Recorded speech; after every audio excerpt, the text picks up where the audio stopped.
अभी तक हमने इसमें 2 विधाओं पे राष्ट्रीय अध्यक्ष नियुक्त किए हैं।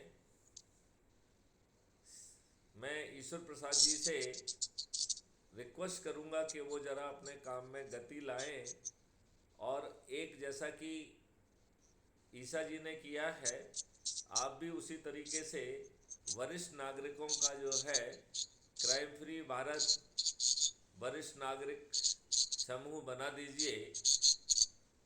तो उसमें जो है जो महत्वपूर्ण व्यक्ति हैं उन सबको भी उसमें जोड़ दीजिए और सभी को एडमिन राइट दे दीजिए। तो जिन जिन की जानकारी में जो महत्वपूर्ण बुजुर्ग होंगे वो उनको उसमें जोड़ेंगे। और हमें बड़े जल्दी नेशनल प्रेसिडेंट, और यदि हमें दूसरा उसमें अच्छा मिलता है तो हम vice president, assistant vice president, इस प्रकार 2 3 4 लोगों को भी अकोमोडेट कर सकते हैं। तो वो ध्यान रखना पड़ेगा कि हम इस तरीके से लोगों को जो है उसमें अकोमोडेट करें। और जो वरिष्ठ नागरिकों का जो वो है, इसमें एक तो हम अपने चिंतन के हिसाब से हायरार्की को बहुत जल्दी कंप्लीट करें और फिर हायरार्की जो है लोगों के छोटे छोटे ग्रुप बना दे और उन ग्रुप में लोग बाग उन जगह जाएं जहां पे कि वरिष्ठ नागरिक हैं।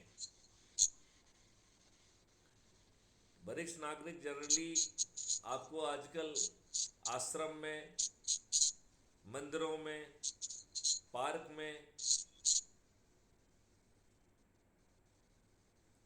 मिलते हैं, तो कहीं योगा क्लासेस में मिलते हैं। तो वो जगह आइडेंटिफाई की जाए कि आपके क्षेत्र में वरिष्ठ नागरिक कहाँ मिलेंगे।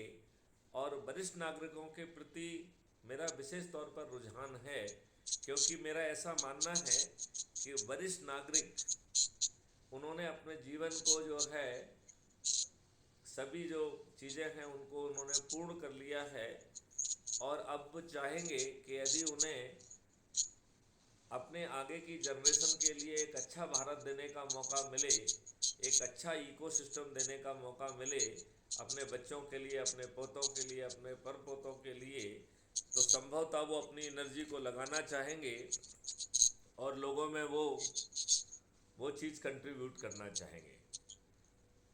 मैं चाहूँगा कि हमारे बुज़ुर्गों को ये लाभ मिले और इसके लिए मैं चाहूँगा कि ईश्वर प्रसाद जी ज़रा पैनल पे आए और उन्होंने क्या अब तक काम किया है वो थोड़ा सा अवगत कराएं।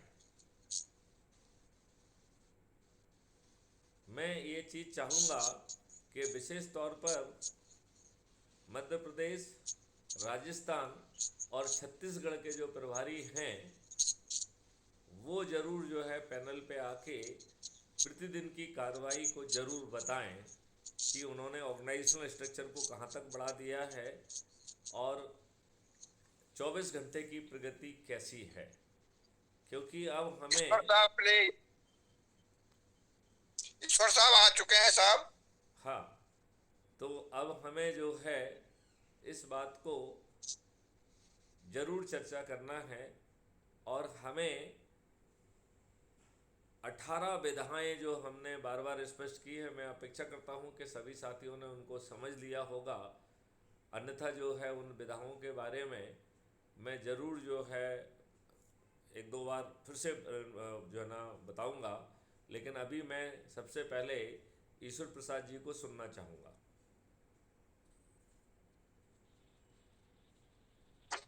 जी सर, जय भारत जय संविधान। जी, और स्नेह सहगल जी को मैं धन्यवाद देना चाहूँगा कि उन्होंने काफ़ी लोगों को कंट्रीब्यूट किया। मैं देख रहा था कि उनकी तरफ से काफ़ी नारी शक्तियाँ जो है ऐड की गई हैं और मैं उसके लिए उनका धन्यवाद देना चाहूँगा, उनका नमन करना चाहूँगा। और मैं चाहूँगा कि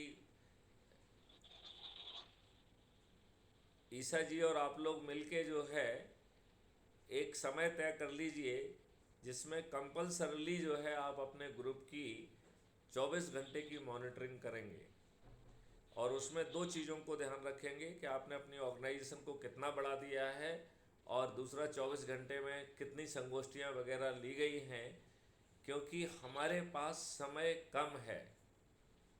यदि हमने समय को अपनी तरफ रखा तो हम कंफर्टेबल रहेंगे।